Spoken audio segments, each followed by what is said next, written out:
parler Reiki. J'avais envie de vous partager qu'est-ce que le Reiki, comment on se forme, les bases du Reiki, qu'est-ce qu'on recherche quand on consulte un praticien Reiki, quel bienfait ça apporte et qu'est-ce que moi j'en ai retiré. Alors bien évidemment, je ne vais pas vous faire une formation, d'ailleurs je ne suis pas maître formateur, donc c'est juste pour vous donner une idée globale et pour peut-être vous donner envie d'aller consulter un praticien ou praticienne Reiki pour vous apporter ce que moi j'en ai retiré.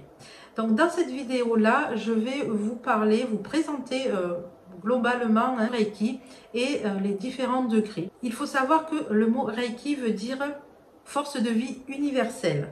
En fait, il faut savoir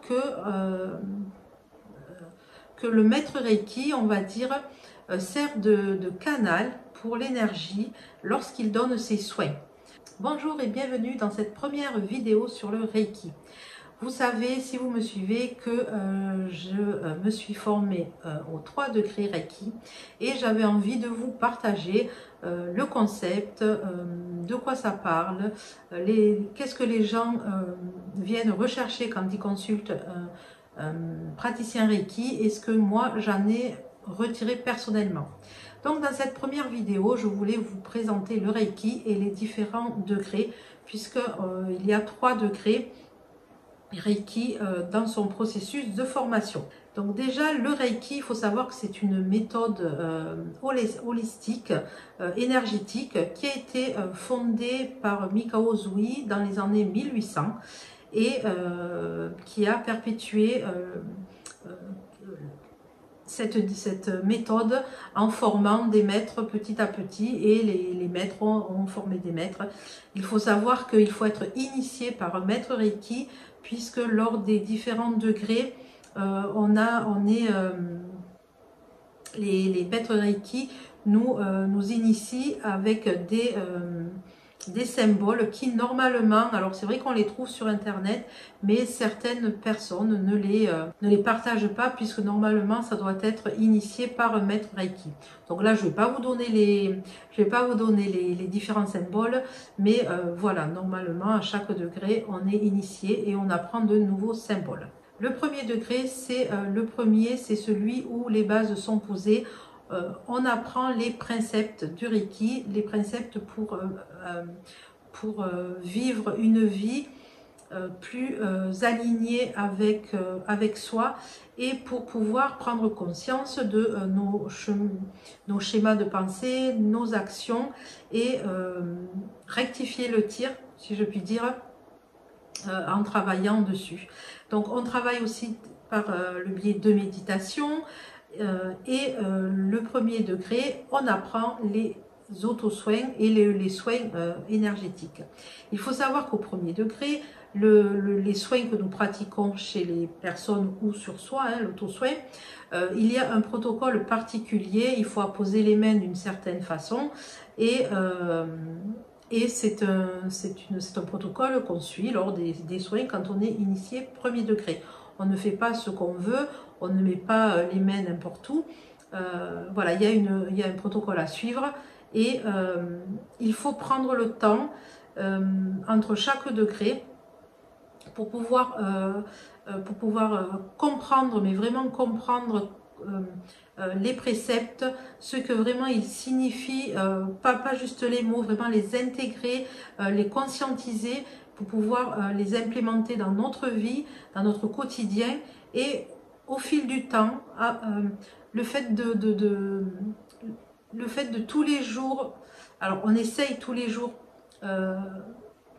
de travailler dessus. Au début, vraiment, on a ces fameux 21 jours où il faut les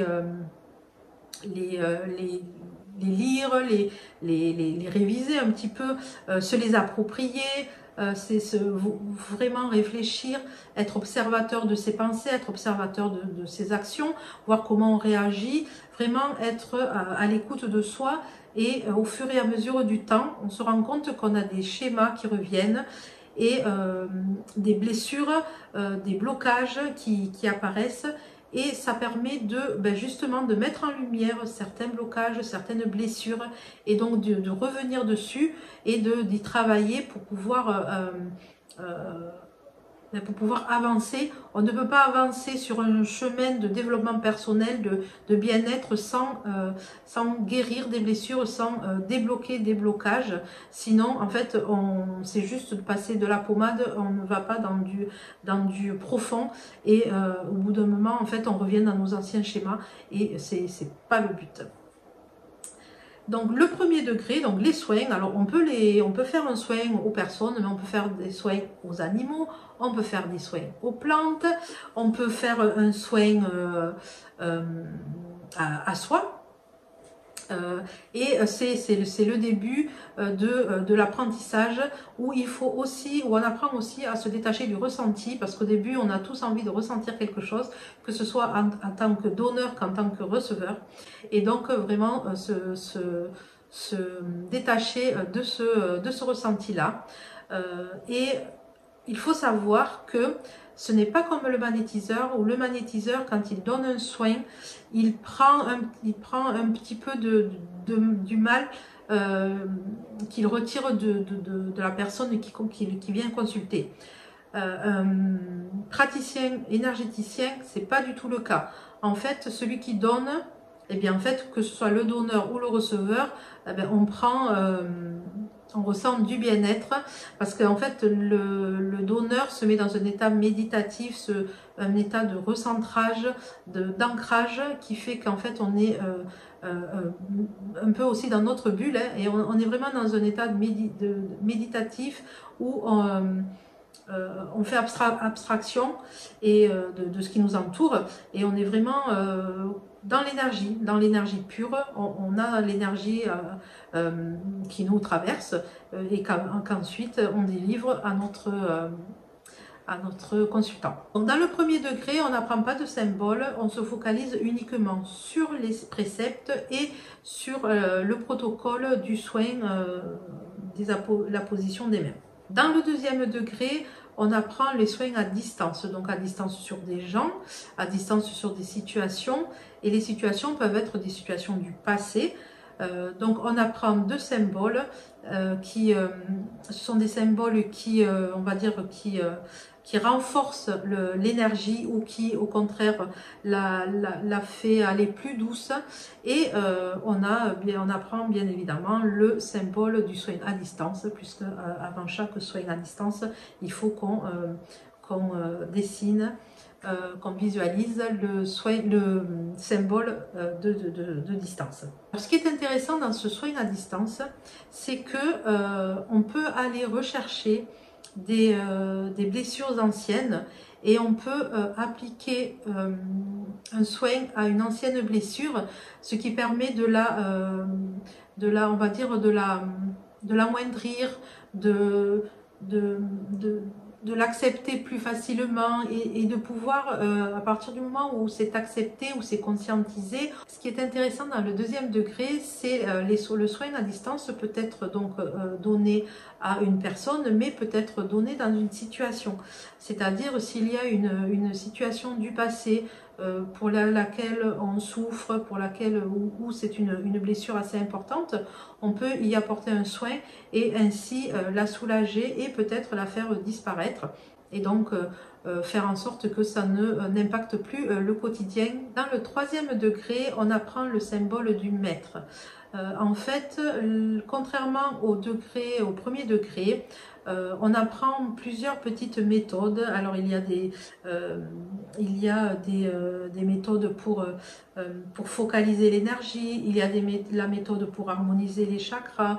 Voilà, il y a plusieurs méthodes que là nous pouvons appliquer moins protocolairement, on va dire, puisque on fait appel à notre ressenti et on va là où les mains nous appellent.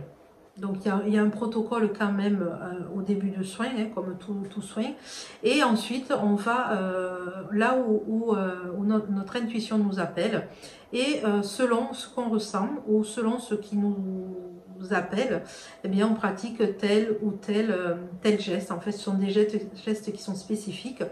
Et donc là, on est plus libre et c'est une évolution. C'est une évolution dans le soin parce que c'est une évolution dans notre apprentissage où on a développé notre intuition.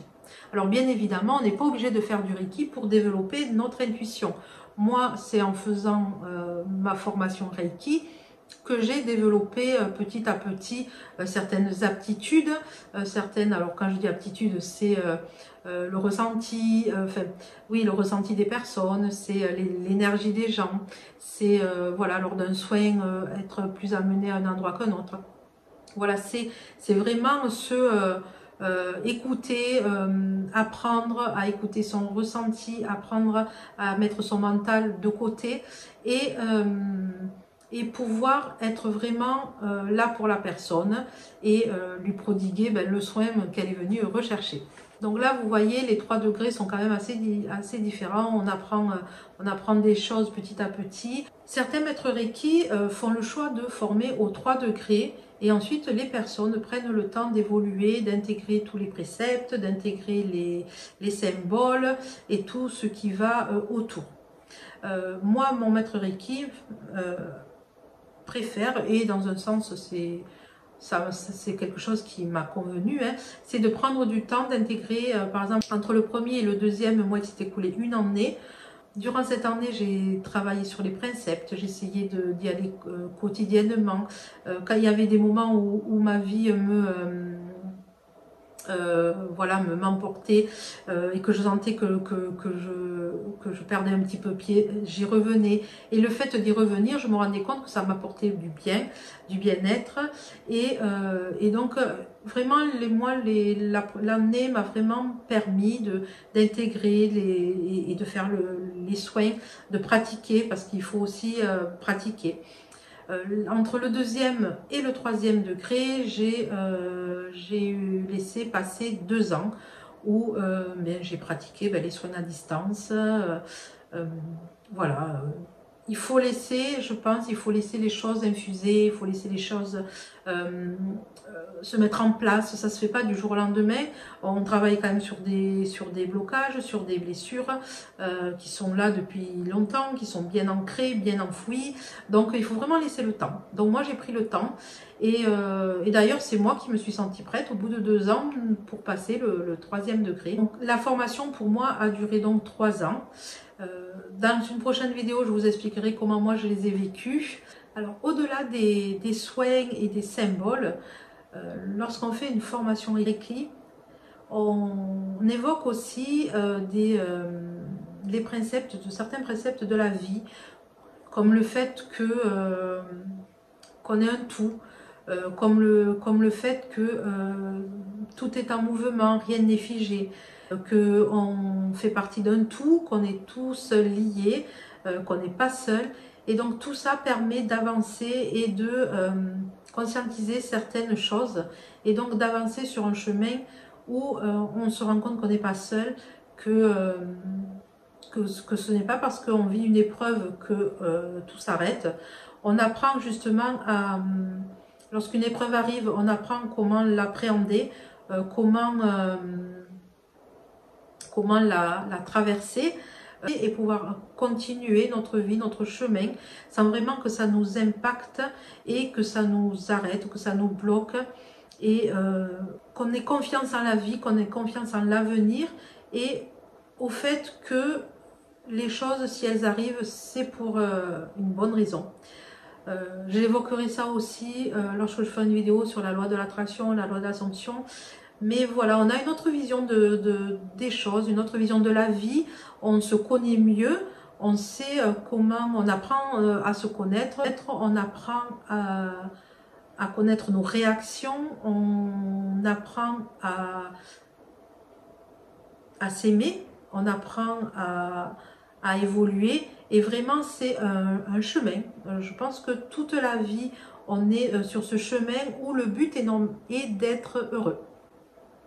Donc voilà pour cette première vidéo. N'hésitez pas à me dire en commentaire si ça vous a plu. Et dans la prochaine vidéo, je vous partagerai ce que les gens viennent rechercher lorsqu'ils consultent un praticien Reiki et les bienfaits que cela apporte. Donc je vous dis à la semaine prochaine pour la suite de cette série.